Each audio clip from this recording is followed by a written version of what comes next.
Hey y'all, this is Sarah. I have a fun one for us today. I'm still working on my gallery wall ideas and I haven't really made up my mind exactly what all I want on it. But y'all, I gotta tell you, my adorable husband cut this pattern out. This one is his idea. I'm just kind of doing the work, but I think it's going to be pretty cute when it's all said and done. So I'm going to try to get through the whole thing, painting and all, but let me run through and show you what cuts we have really quick. This is going to take all together 3 of our 3-inch strips. You can see that. So here's what our cuts are. We've got 5 of these 3 by 12 cuts. We've got 2 of this 3 by 6 cut. We've got 2 of this 3 by 2, 2 by 3, whichever way you want to call that.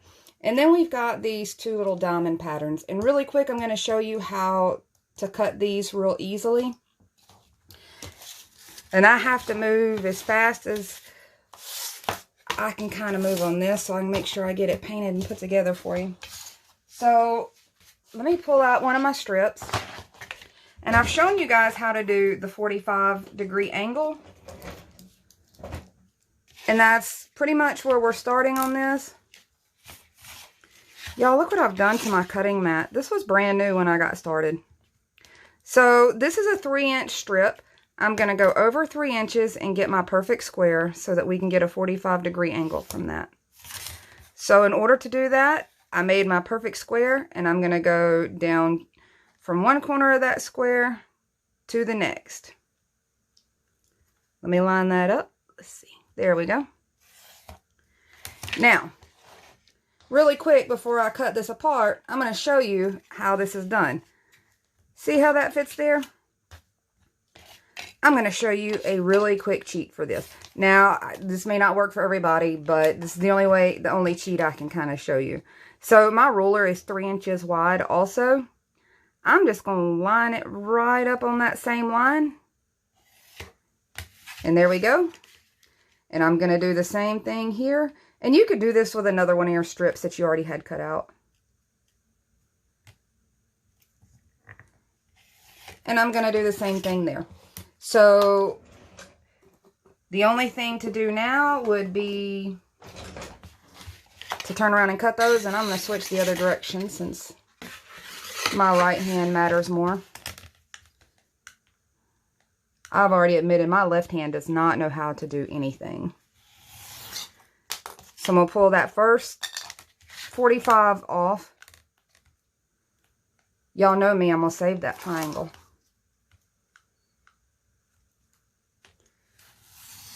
So I've hit that line.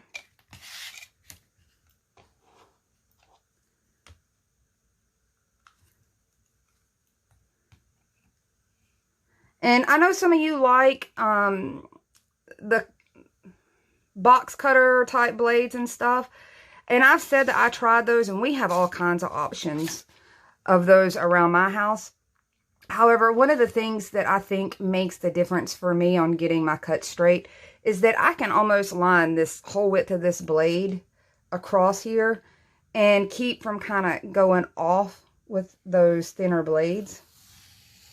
So kind of the length of my blade is pulling against there, and that's part of what helps keep me getting cuts. If I have a little skinny blade, I tend to kind of veer off my path there. So you can see those cut these 2 pieces that we need. For those of you that are curious about doing chevrons, it's the same way you get chevrons. Okay, so showed you that part. And let's get moving to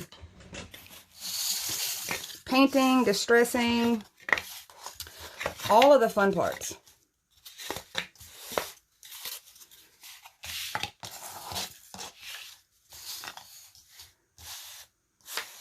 You could easily have cut these letters, is what these are going to be, out of one solid thing of foam core and done something like that. But each one of these, since we're painting them as individual pieces, they'll look like individual boards when they're lined up. So for those of you that haven't watched the paint videos, I'm not going to go into a lot of detail on explaining, but I've got both of my colors out. I'm staying with the barnwood salvage look because that's kind of where I'm going with my gallery wall.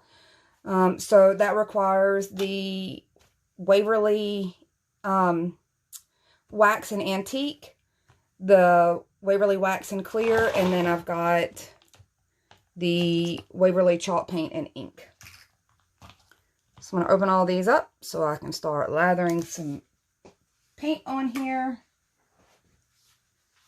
Oh, the one other thing that we're going to need to secure these together, these are the slightly larger popsicle sticks. So I got all my lids off of here.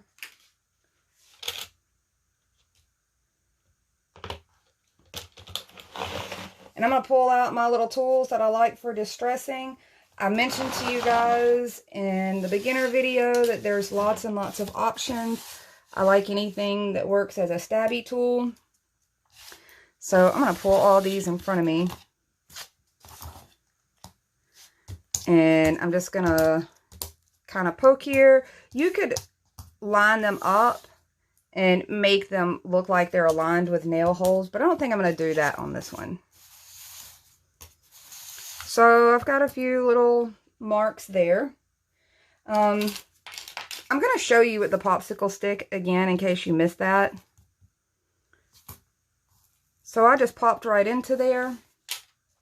I usually use this guy because I can do one little skinny line or I can do a long one. But I do like the popsicle stick too. It's got a nice width to it. And I'm just idly stabbing these here and there. Okay, I feel like that's enough abuse.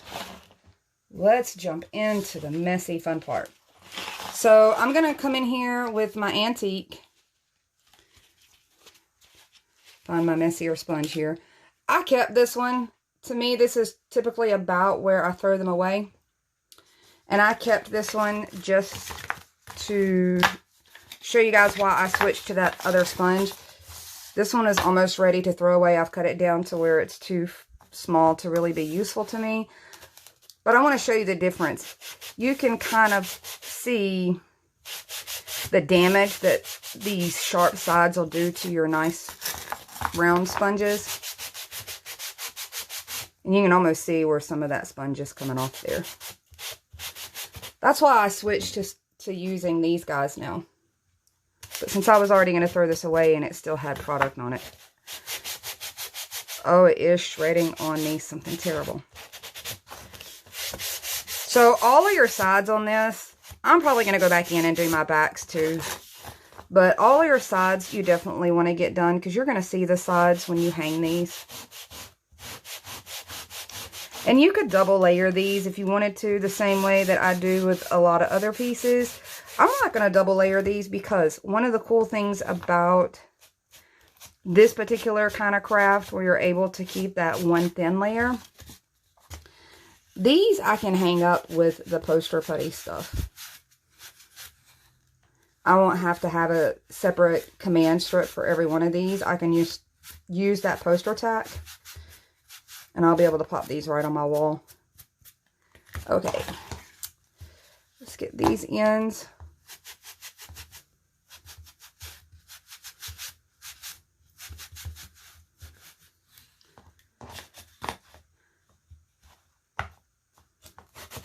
I forgot to put my painting sweater on. I'm going to have paint up and down my arms. Alright, let me get these couple other pieces.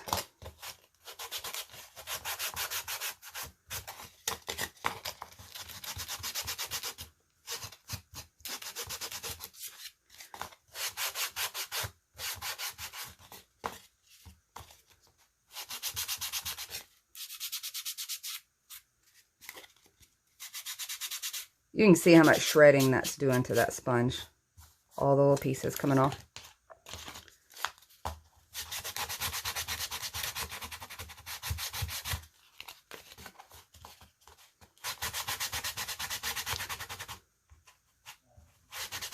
You can always save them when they're down to these small ones.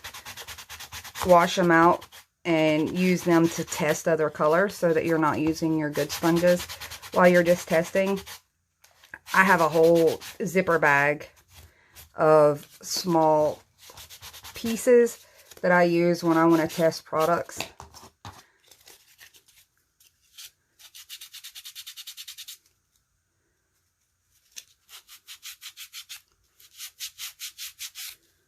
Well, these little guys are harder than it looks like to get to those edges.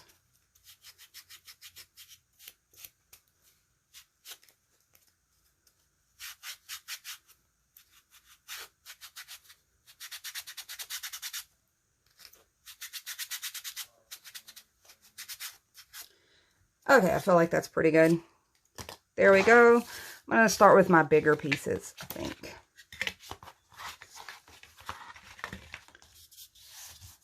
Try to figure out where my little spots are.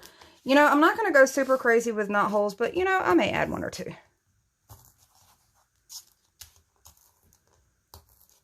These aren't super large pieces, so I didn't want to go too overboard. I'm going to make a small one here. Okay. So I'm going to come in with that still kind of grungy sponge and get as much product as I can down in these little holes. If you notice, I used the antique, but I still dipped it in my clear. And that helps so that you don't get a lot of weird halo afterwards. Let's get in all these little crevices there. I'm still going to do this with a darker color when I go back in with the ink.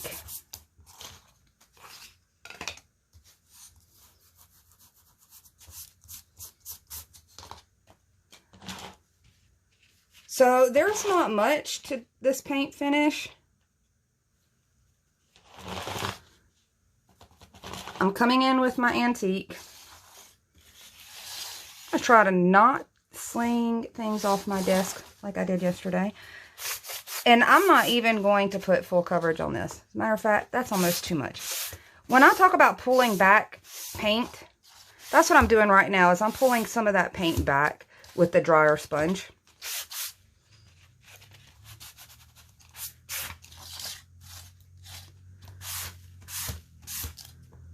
That way I'm getting a lighter coverage of that brown.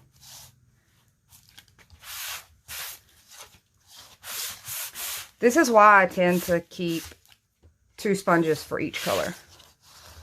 And I want to try to blend out where this seeps through on my sides just a little bit before it's too dry.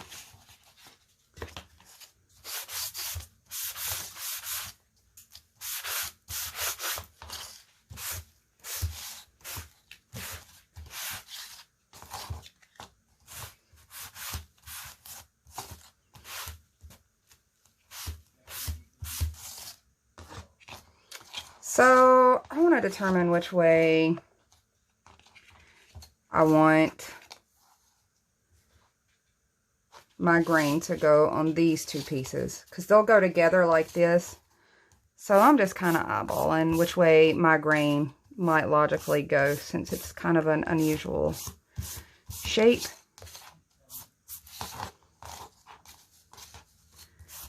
I feel like that would seem pretty logical direction.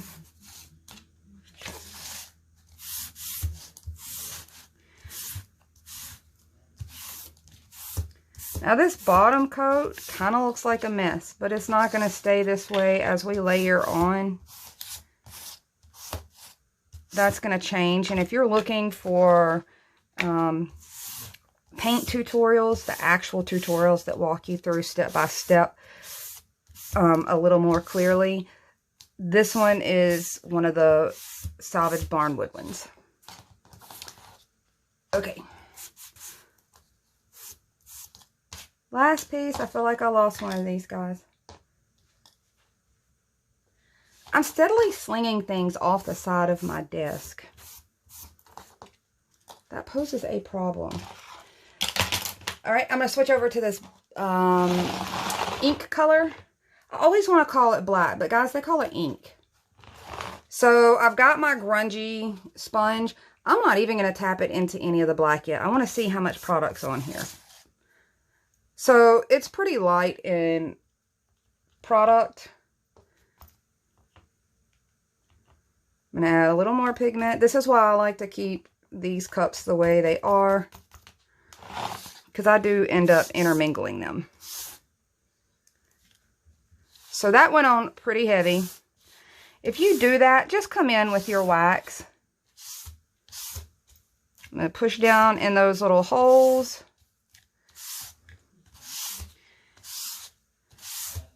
Okay, now here is why I'm enjoying this sponge now. The texture itself is not that great, but pulling back that paint and smoothing out some of your heavier textures, it really is nice. And you see how that worked out. Same thing for each one of these.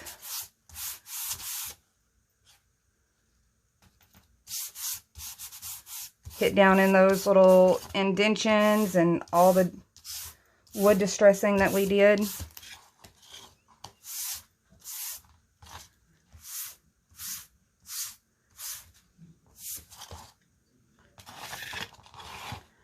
So you can kind of start to see those come to life.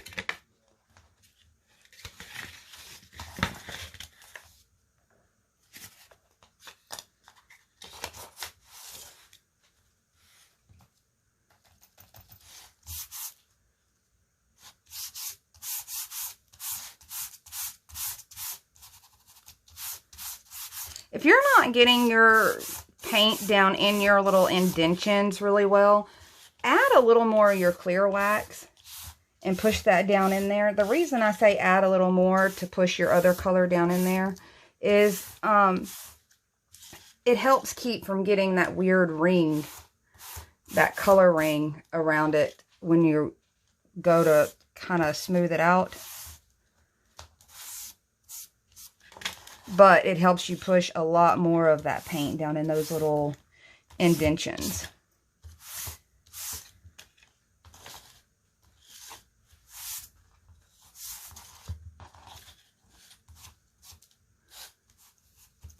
Y'all know I like to get my edges a little darker. Ooh, fingerprints. It is a very good thing that I never decided to take up a life of crime.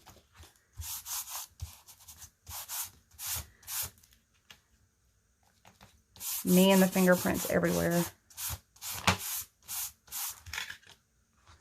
I really thought about putting the little Dollar Tree silicone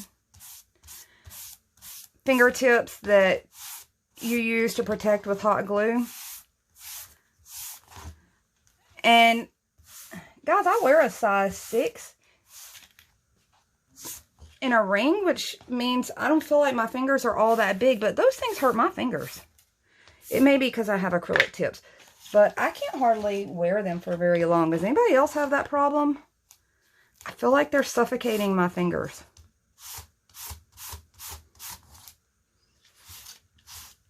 I know that's a weird thing to say. I feel the same way about socks. Socks suffocate me.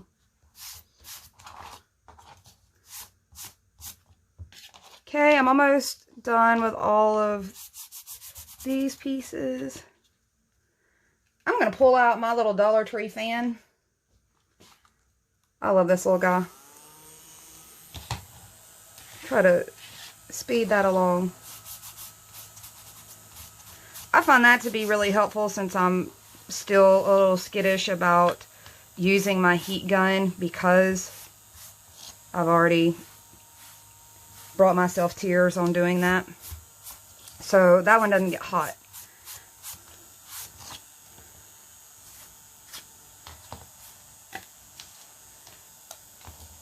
I'm telling you, I've lost a piece. I don't know how that happened. So, same with these again, I'm going to make sure that I keep within that grain. And I know it's weird to think about putting a grain on a shape like this, but you'll see once it's all put together that having those different angles of grain is really a realistic look to me.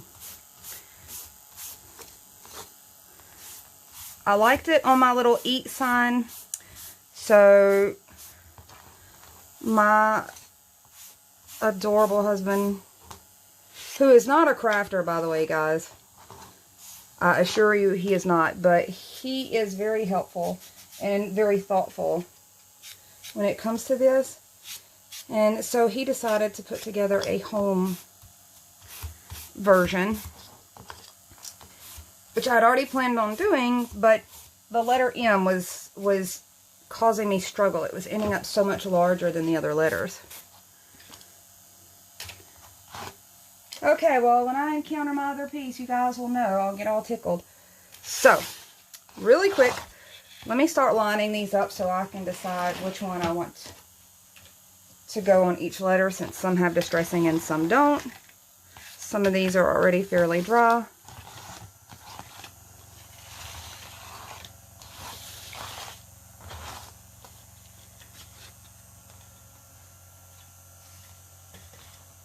I'm going to try to give each letter at least one little strip that has some distressing. And I want to go a little darker on this piece.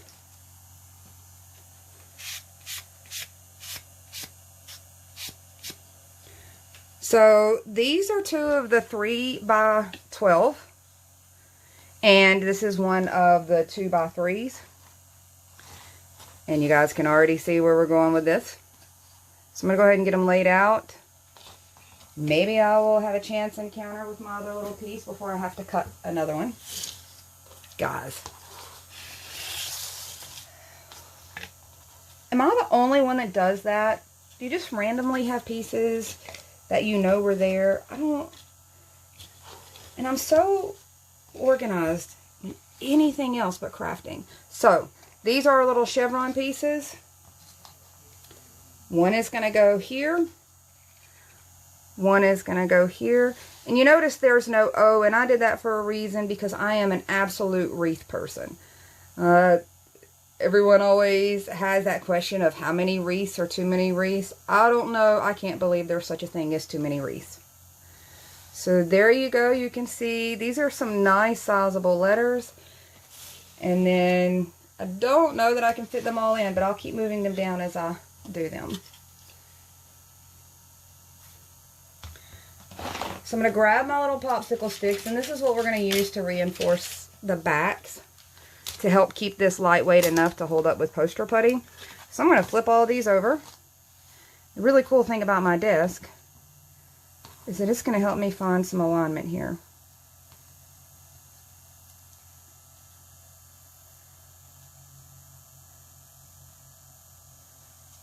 So if your desk doesn't help you that way, try doing it on your cutting mat.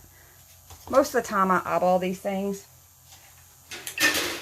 So I'm going to bring out my glue gun. And you can do this a couple ways. You don't necessarily have to have a full popsicle stick for each one of them. You're just kind of wanting to connect those pieces together and support those pieces. So I have this little gadget. I do not know the name of it, but I'll make sure that the link gets out there for you guys. I'm going to use it, and you're going to see how awesome this is, because these things tend to splinter on me when I do it with scissors sometimes. So this does it a little better. And I know this is unnecessary, but I'd rather it just be one little flat stick.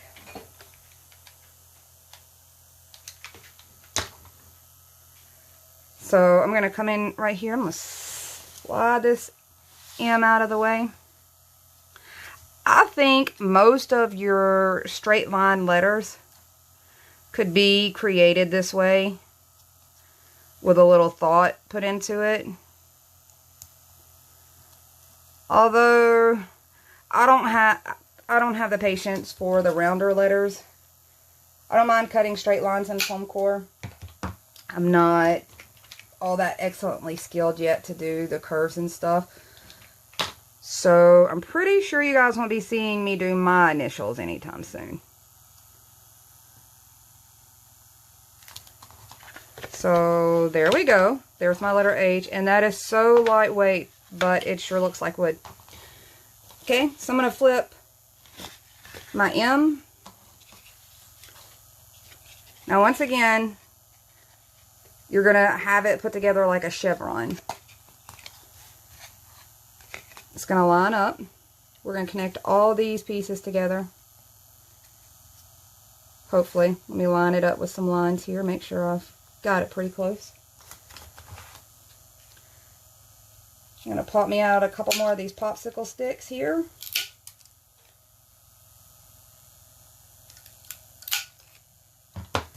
I guess I could have cut a bunch beforehand.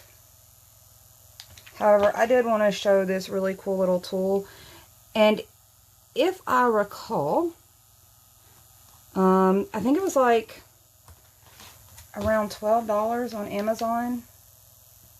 The link is on the Facebook group already for sure. But I'll make sure that it gets in your hands if you're interested in this. It works on the dowels too really well. Other than things going flying. So do take precaution on that.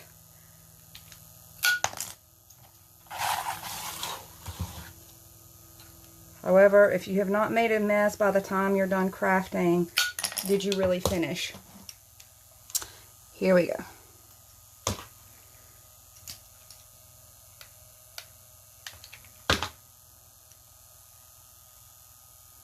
If you notice, I'm doing one at length and then one the other way. I'm not sure that really makes a difference.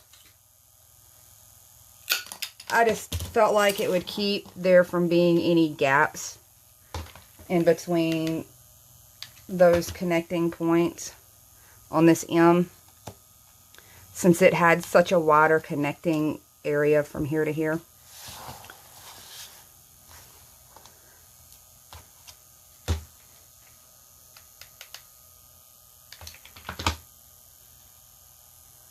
And I'm squeezing these pretty tight together when I do this so that there's not any gap between.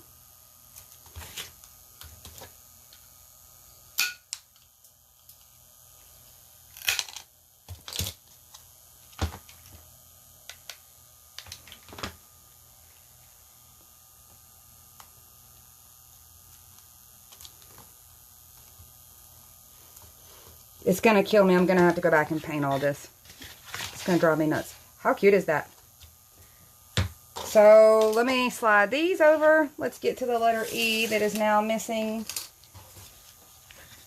a spot in the middle. It looks like, just to save time, I'm going to have to cut another one. I don't know how I do that, but here we are.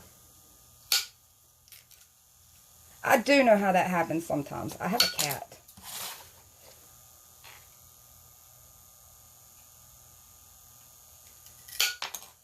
Anything small, she tends to want to go after it. Anything she can bat around. And she is absolutely loving the foam core now. So I'm going to line these up, get them straight.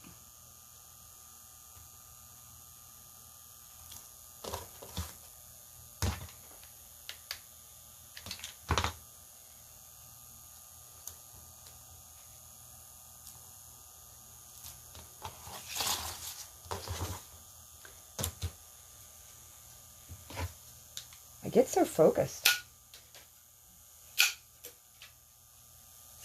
I forget I'm supposed to be telling y'all that this is the next step. I get so into what I'm doing.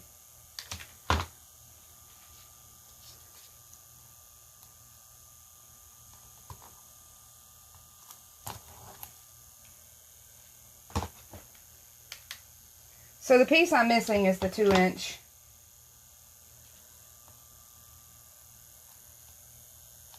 the 2-inch small section. So, easy solution. I'm just going to cut me another one really quick. And this goes to show that, you know, you can always strive for perfection. But those little mistakes that you make until you get to what you feel like is perfection are just as much learning points to me.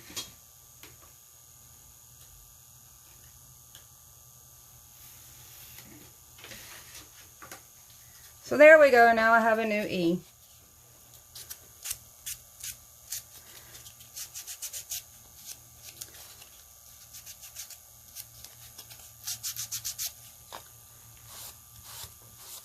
I went smaller, or wanted to go smaller on these little center sections.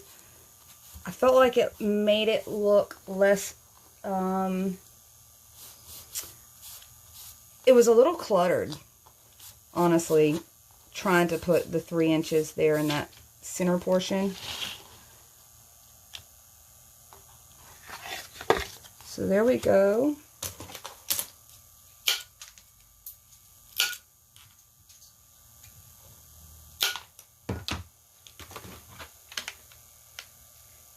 When I went to hang my other ones up with my poster tack stuff, I actually attached my poster tack to the popsicle sticks I had on the back of mine. And it gave a better adhesion point for that sticky stuff. It stuck really nice to this porous wood and helped it flush up against my wall a little better. So here you go. I want to show you kind of what's going in the middle. I know that I don't have enough room to pull this all the way across. However, you can choose any type of wreath you want to. This is one of the, this is a Dollar Tree, one of their thin grapevine wreaths that I've used zip ties to hold some lamb's ear on, so that if I decide I want to use the lamb's ear again, I can just clip those zip ties. So there you go. That's going to be my center point. You can see, I think this is one of their 12-inch grapevine wreaths. These are 12-inch tall letters, so the scale to me is really nice. I'll let you see that a little better.